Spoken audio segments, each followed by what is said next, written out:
O Lord of hosts, be with us, for we have none other help in times of adversity but thee. O Lord of hosts, have mercy on us. Well, You it know, it is a real efficacious, and that's what I think the appealing part of psychedelics is too, and magic, is that you can get results in an evening, yeah. and that is really appealing in a world inundated with stimulation that Mhm. everything is immediate gratification, and so yeah, you can take drugs, you can perform rituals, you can manifest your will, and Mhm. things really will happen. And Mhm. I wanted to speak a little bit to this humility, and you're talking about like the woman who can witness that light within themselves, and how this occultism, the evil in general, can't create because it cannot participate in these uncreated energies of God in the same way. Right. So everything is a mirroring. It's a Right. subtle distortion. It's a hall of mirrors, and so then even the light within yourself, it's a false reflection of the actual light of God, of which when you actually submit yourself through repentance and humility, you align yourself with that cosmic will. At the same Yes. time, they're talking about cosmic wills, and everybody has their own will, and they're like laying that will onto nature and onto the world, and somehow they perceive themselves as aligning with that cosmic good. Or if they're in the dark, black magic, I mean, maybe they're not even interested in good. But I mean, let's talk about something real low level real quick. yeah, Tarot. yes, Tarot's huge right now. yep, You know, all the kind of neo witchy girls with the Instagrams and all the things, yep, right? And I will tell you something. Again, it's very similar to super low level, storefront yoga stuff. This light and this reflecting that you're speaking of, this mirroring, that's what divination is. mm-hmm. See the True mechanics of divination. divination, right? Yep. So the tarot card functions in such a way that it allows you to remove certain conscious, shall we say, governors, so through the symbol, right, and through this subconscious mechanism, you're now able to access this, if you will, this mirror in you. Right. And so you begin to divination. You begin to able to tell and get a kind of intuition of certain things. But the problem is they begin to go like, wow, it's like, again, vanity, Yep. pride, and the will kicks in. It's like, man, this is great. I have these powers. Right. But these in many ways are parlor tricks, Yep. right? Because yes, well, this ability is within everybody if you're willing to pay that price. Right. But the thing is, it's the results and the payoff is paltry compared to what the life and the participation and the uncreated energies gives you. Right. Right. But this is the type of thing that people aren't aware of. And unfortunately, clergy aren't aware of it like from my humble opinion, should be. Because for a lot of young people, they can get a reading or they can begin to try to read and they'll experience things pretty quick, actually. Right. And they're like, well, I've been in church 12 years and nothing's happened. Right. Well, of course, no one said to them, well, because, sweetheart, you haven't cultivated humility. Right. Right. No one's telling them that. So they get hooked up with tarot real quick. And tarot is very low level entry. Right. You can get results very quickly because it's playing on these mechanisms these are God's principles that are built into us. Right. And so all the demons do is they come and they show us these shortcuts. Yes. Yes. And then we go, wow, like that's great, But what's greater for me to go on Facebook or whatever one of these, kind of social media, meetup places are and have some sort of false relationship, or to actually engage in a sacrificial relationship and have real love with someone. Right. Right. That is much harder to do. Absolutely. To be with a real live human being. Right. Right. And so for me, this analogy is very important. Right. Because part of the attraction with the occult and the false light, you also have to discuss why people struggle with the true light. You see where I'm going with that? Yeah. Because that's the part where a lot of people, they don't understand that as well. They will plateau, they hit these walls. And perhaps maybe some people enter into certain things with the church or with Christ, like Simon Magus. You know, and it's like, what is this power of the Holy Spirit that you have? You know, how much can I purchase it? And it's like, no. We're talking about love, you know, and not love of self. No. And that's it. And that, even the love of self comes from us worshiping a Trinitarian God. We don't worship the Neoplatonic oneness. That's right. You know, where the whole cosmic scheme is ultimately the only thing that God loved is himself, and everything's sort of capitulating back to him. No, we worship a triune God of three persons with one essence, of which three is a number of multiplicity. Yes. Love has to include things outside myself and even outside the one thing I might be obsessed with. That's why God's not a dualistic either. It's three. It's a trinity. That's right. And so regarding, I want to hit a little bit more on the point that these principles are divine principles, that the occult allows shortcuts. It manipulates the things in which God actually created. And so maybe speak a little bit to then what is ritual? What is the role of language and magic, and how this is a subversion of the word, right? The word is power. The word is the logos, and magic is built on actually subverting this divine mechanism of language itself. Right. And again, and forgive me, but I think when you begin to understand that tantric practices and to be really frank, any aspect of sexuality, whatever facet, whatever tradition, quote unquote, you find yourself going into, you will hit this aspect, right? And there's a reason for it, because sexuality is given to us, if you will, as an icon to reveal God's love, right? If there's a capitulation, yes, because of the fall, but nevertheless, that's part of God's design, right? And so the enemy wants to always pervert it. So when we begin to understand that the word, language, and ritual, we can begin to understand its relation to magic. We begin to understand relationship, right? Communication. We begin to understand this giving and receiving, right? Now, this is why I get back to the rape analogy. The identifying of desire. I desire this, right? And what this is, and forgive me, but this is a serious topic and we're adults, God willing, right? So removing the personhood of the woman and just relegating her to body parts. Are you following me? Yeah. Right.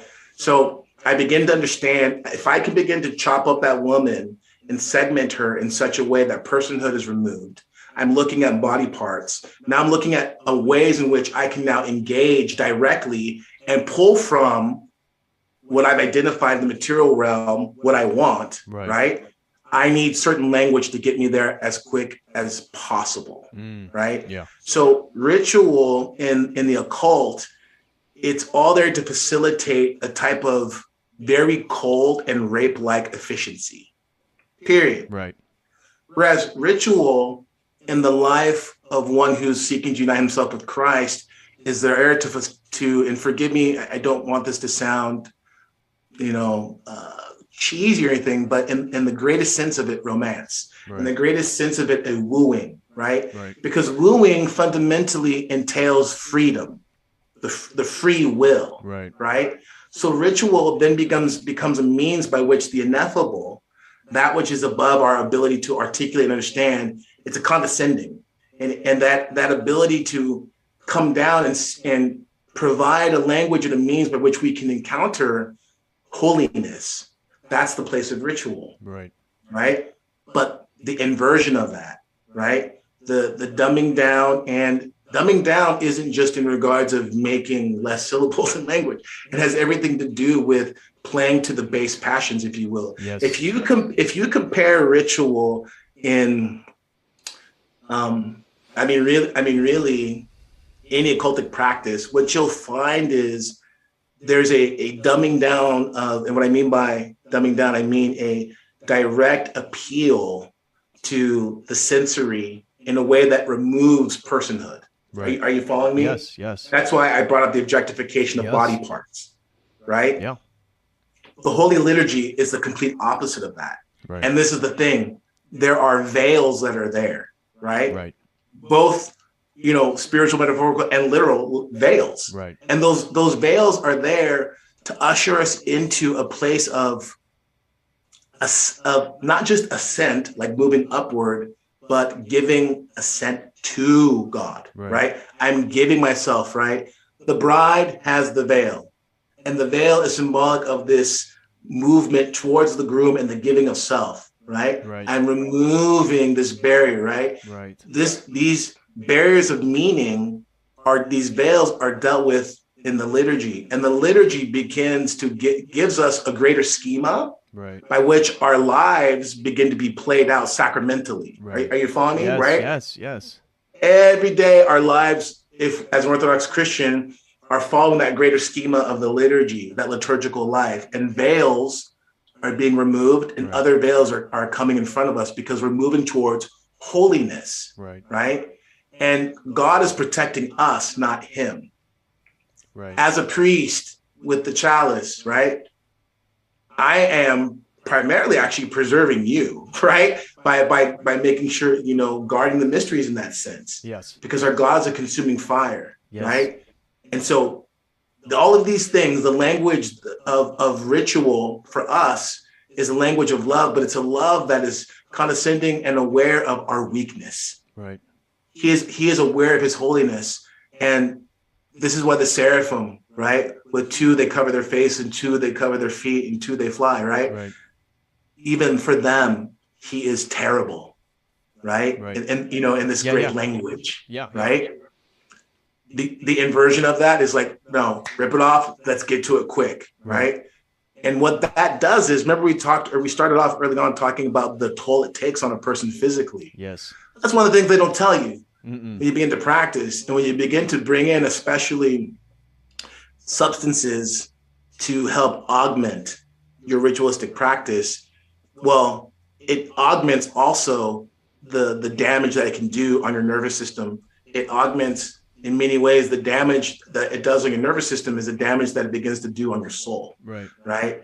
And it begins to put habits and thought processes in play that become fundamentally destructive for the person, right? This throwing off of all restraint, which certain traditions, this is part of your entry point, this is part of your initiation, is throwing off all restraint and learn, right? And so that is the complete opposite of the asceticism of the church, right? Which puts onto us restraint for the sake of love. We don't fast because we hate cheeseburgers and making love, right? We fast because we love the one who's given us cheeseburgers and making love, right? And we move from the good of cheeseburgers and making love to the true good and the greater of the uncreated one. Right. Are you following me? Right. Yes. So this inversion is incredibly detrimental to the human person on every level when they begin to practice these things. Yeah, which is really ironic again with this use of language, because our exoteric mysteries of the church are out in the open, out in the front, but it requires discipline. There's veils of mystery that are only really moved through as you move through your own spiritual life and put these things together and live your life in a certain way. Whereas the occult, hidden, dark, you would think, oh, well, maybe that's the one that's shrouded more. Really, that's all about the dissolution of distinction and boundaries. And so there's this really interesting, the esoteric, Christ, God incarnate doesn't call us to have all these esoteric, and that's where you see all the Gnostic sects, then they have all the secret teachings of Jesus. No, that truth incarnate, we are to proclaim truth as exoterically as possible. That's what saves. That's right. And there's a dissipation that happens with the person, right? You brought dissolution, and that happened, but there's a dissipation of the energies of the energies of your personhood that begin to happen in this process. See, when you begin to encounter Christ through the sacraments, through his divine energies, and you begin to enter into this life where to the pure, all things are pure, right? The world becomes precious to you. Yes. Not in the way that the world and the fallen ones are distorting it with, climate change and all that. That's a distortion. Right. That is an antichrist distortion. But for us, the world does become precious. nature does become precious, but we don't worship it, right?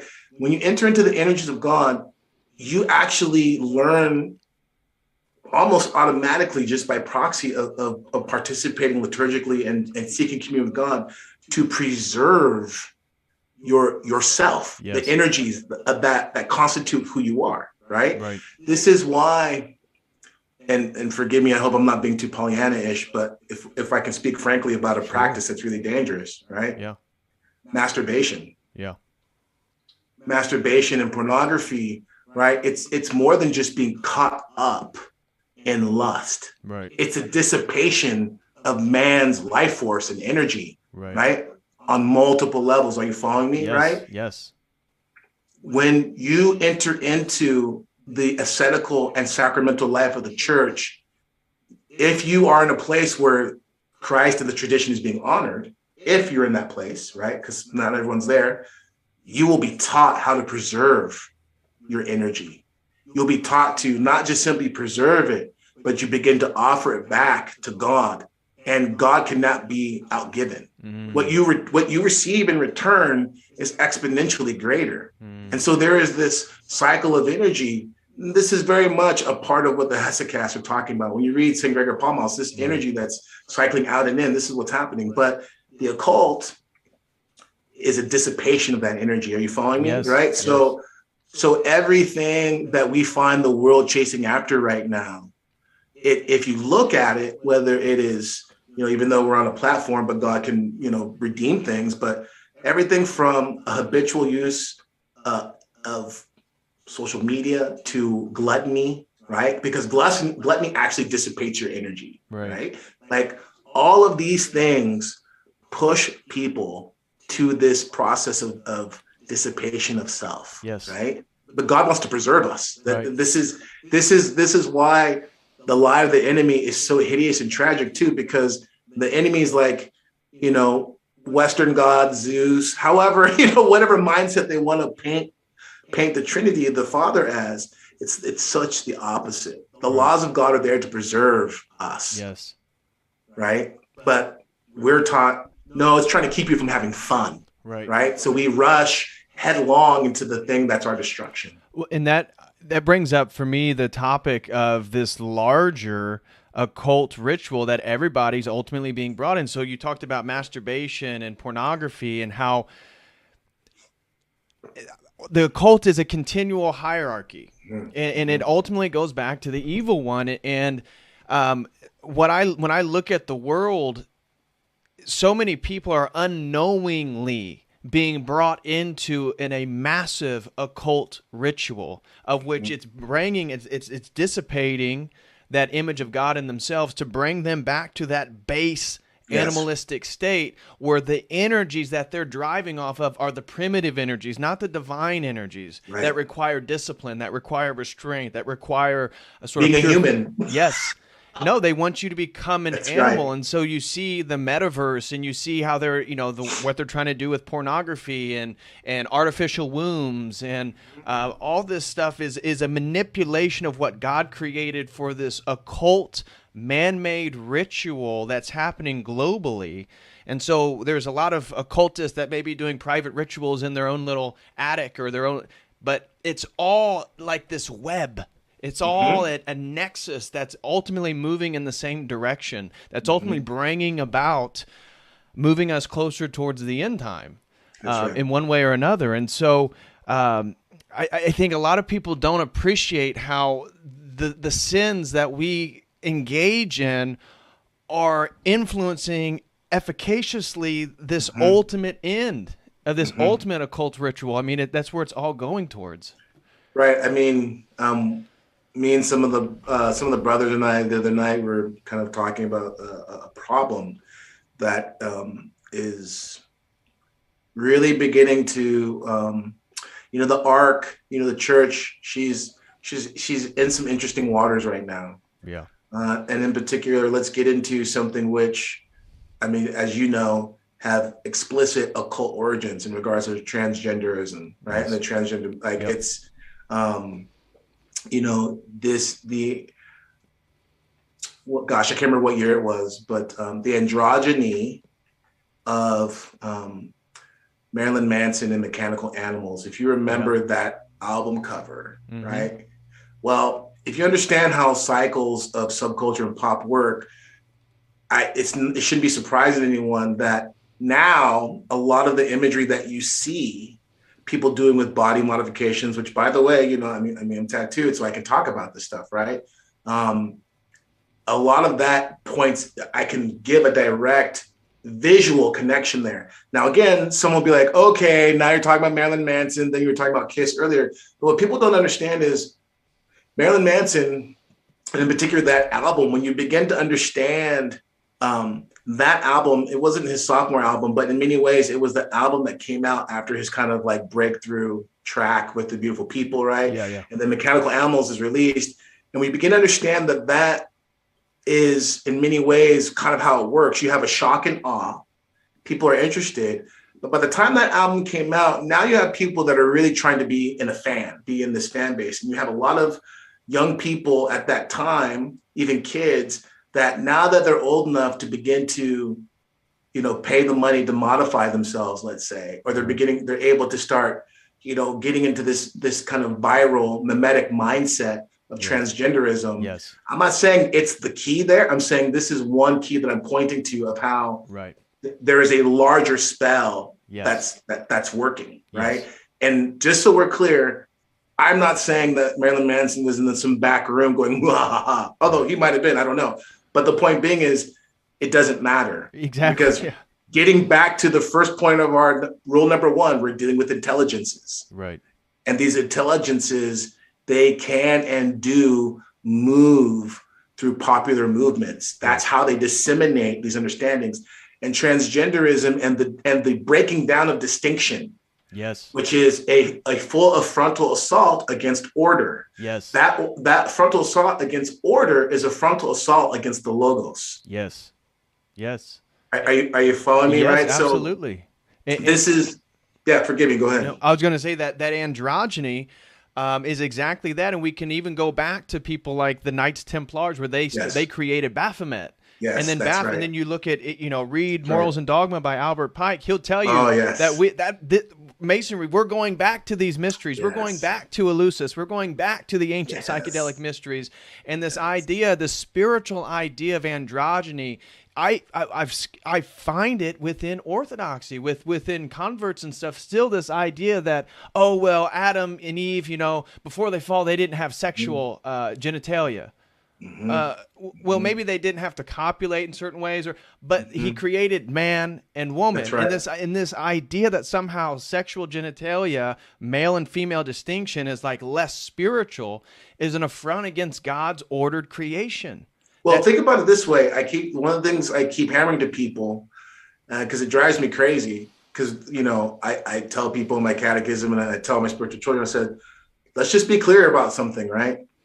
In a true Orthodox church, like an Orthodox church that is holding to the traditions, you'll never have female priests. You can't. Right.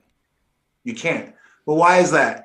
And I know there's all kinds of books and also all kinds of sophisticated things people have put out, but I'll just give you the full stop. Because I'm father. Why am I father? Well, because the man is the progenitor. Right. Are you following me? Yep. Right? The Father is the progenitor. And this gets into our Trinitarian understanding that is revelation, by the way. Right. Right? When we talk about the Trinity, it's not speculative. It's been revealed to us to our Holy Fathers. We receive it and receive that revelation. Then our understanding comes. It's not speculative. Right. The Father reveals himself to us in this order. So this attack through androgyny, understand, my dear brother, it's a long game attack fundamentally to get to the priesthood. Because if you can undermine some basic order of the priesthood, right, which is a basic ordering of reality, we see what happens. Right. Everything begins, it's like the Jenga, the building begins to fall down, right? Yes. And so the fact that you begin to understand the ordering, priesthood, father, patros, family, right, building block. These are the icons that God has given us to reveal, right, his order, right, and how he participates in our level of existence, right? But this disordering through androgyny, this disordering and this attack, right? This is something that is, we see it now, and it's going to increase. Yeah. Building upon that, you talk about it's ultimately an attack on the priesthood, and I would agree. And the way the ultimate end goal being, the Orthodox priesthood is this aversion against masculinity, and masculinity as it literally defines boundaries. And so there is no defining of boundaries outside the masculine principle. That's why they're so opposed to patriarchy. You look at patriarchal systems before Christianity, that's the erection of cities. As people became a little bit more rational, became a little bit more patriarchal, now you see formations, more doctrines, more development of cities and ideas and morality. And so this masculine tendency, and sure, it can get carried away where, maybe too overly domineering in regard to rigidity. But this aversion, this support and celebration of androgyny is a ultimate feminization of everything. And that's why when you start to get into the occult, or you look at Baphomet, or it's like this, everything's a goddess worship. You don't see that full masculine principle because, as we talked about, the occult, it's to dissolve boundaries, and psychedelics dissolve boundaries. That's right. And so ultimately this whole thing is dissolving all boundaries, cognitive boundaries, national boundaries, gender boundaries, traditional boundaries. That's right. And the only thing that will stop it is men engaging with the divine energies and becoming fully human in that loving relationship, humble, repentant relationship with God. Right. And you get to a great point. One of the big things for me, it's the real path. It's finding this middle, right? Not middle road in regards of a mushiness and trying to appease everyone, but the one that avoids the errors on the right and the left. Yes. The devil has no problem, right, swinging someone completely to the other extreme. Right. He just wants to capsize the boat. And I think this is important to understand, because right now what we're seeing is, and we are seeing, one of the things my dad taught me, when my dad taught me how to box, right? One of the first things he taught me, he said, "Son, don't ever get mad. The second that you get mad, you lose your cool, you lost the fight." So with all the madness and the chaos, right? The madness and the chaos, those energies, some of their frontline weapons are fear, right? And those who are trying to preserve. Are you following me? Right? Trying to preserve. So if you can agitate enough someone who's trying to preserve, good energy, grace, God's grace, right? Then you can get them to start moving towards the other side, right? It's almost like a feint in boxing, right? I really want to hit you with this left uppercut. So I'm going to give you a feint from the right, and you're going to lean into it, and then boom, I got you, right? So as we need to be very careful, because we absolutely need to protect order and understand that order is built on the foundation of the masculine, and forgive me, this is part of where the Masons and others distort something that is true. The pillar. There is a pillar that is there. Right. But that pillar needs to not be distorted. But if they can, they will tip it. And so I think this is really important, because as the Lord said, do not lord it over them as the Nicolaitans, right? We are a man. My role as a man and as a father is to guide and to protect and to support. That's what a pillar does, supports. And so if the enemy can tempt us out of fear to leave off of the proper work of support and honing that masculine energy in a way to build communities, build healthy families, and build inner temples that are submissive to God, all the better. Because let's be clear, the destructive power of the masculine is immense. Yes. Let's be clear, right? So we must keep that in check, right?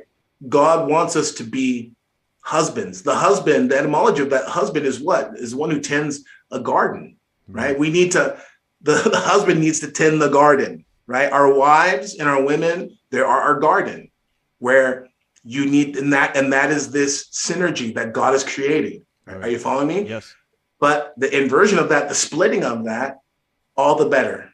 right? And so what people don't know about is the power of the destructive power of the feminine. Yes. And that is what's being unleashed now. Yes. Right. And these movements are primarily doing that, unleashing the destructive power of the feminine.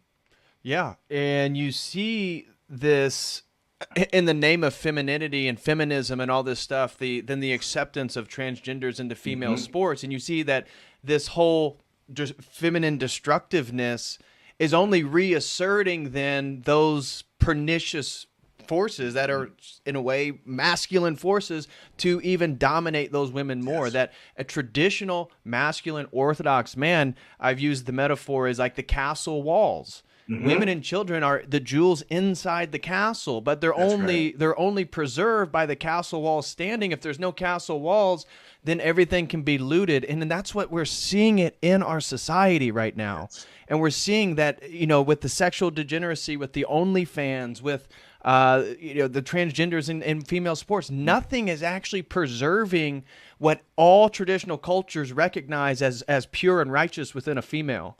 And then it's also trying to get men to not be strong enough to preserve it.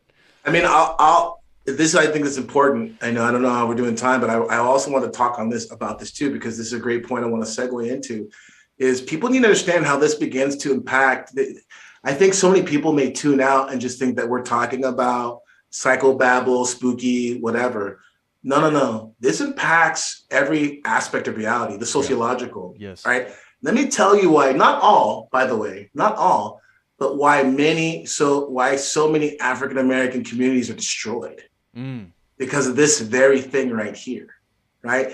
That the African-American community, I say that not out of political correctness, but because when you look at Nigerians, when you look at Ghanaians, they don't suffer from the same thing. So that's why I make that term. It's very important to understand that because Nigerians have preserved a traditional culture. Right. So they don't suffer from the things that African Americans are suffering from sociologically. Are you following me? So we're okay. Yeah. Absolutely. So I mean, they're like the third highest immigrant earners in the United States as Nigerians. That's right. And so that's why we have to use this term to be exact, right?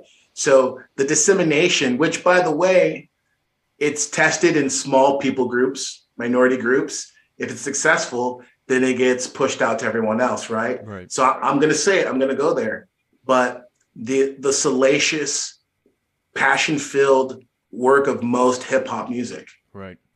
The undermining of the female, the undermining of the dignity of the female, the undermining of the dignity of the man, being a husband, being a pillar. Are you following me? Yeah. Right? The habituation through repetition of certain terms, certain language to condition the mind to accept a based worldview, to accept a based, disposition. Are you following me? Right. So a magical ritual of occult language. That's exactly what it is. Right. Yeah. This is exactly what it is. But when you and I were talking about this now, but people need to understand that's what we're dealing with when you see out there. Yes. I mean, I'm going to tell you something. People, they can roll their eyes at me, but, I live in a neighborhood, right? We have a monastery here. We have, a sisterhood here. And there is this temple here in the middle of this, in the hood, right? Mm-hmm. Monastics, liturgy, multiple times a week. Mm-hmm. The boom, boom, right? It isn't just simply car systems, right? And car systems having like, oh, look how I'm flossing or whatever the term is, right? Understand what's happening through the pushing of airwaves. Are you following what I'm saying? Yes. Right? Yes. Understand that even when you start getting into certain, especially in particular now, the way like with the 808 and the way that it moves frequencies in a certain way, the effect that it has on the psyche, the effect that it has on the psyche begins to shoot out different chemicals, which get you into a type of state. Right. This is all occultic and conditioning. Like the problem when we say occultic, most people are thinking we're just talking about just kind of like, again, woo-woo stuff, hidden, right? This hidden information and knowledge, which basically takes principles that God has established and perverts them through the assertion of the will. Yes. I know that human beings work a certain way. So therefore, if I teach other human beings, I'm speaking as an intelligence now. a fallen one. If I can teach human beings certain things, I can then begin to uproot the order and the processes by which, the Most High created them. Right. And then once that, it's like clay. It's almost like if you can begin to unsettle the molecules through too much water or drying them out, then whether it's brittle, it's easily broken, or whether it's too wet, it's easily just dissipated. They don't care. Right. They Right. don't care. Right. And so this has happened on a macro level within the African American community. And that's how I think we need to begin to understand that what we're talking about isn't just about some kids doing a bunch of shrooms and, finding some Aleister Crowley stuff on the internet and playing in the woods. Right. We are talking about the actual movement of whole people groups, Right. of nations. Yes. And those movements are instigated, orchestrated, and facilitated by these fallen ones. Yes. That's the biblical cosmology. Yes. That's the patristic cosmology. And if you've practiced, it's the truth. Right.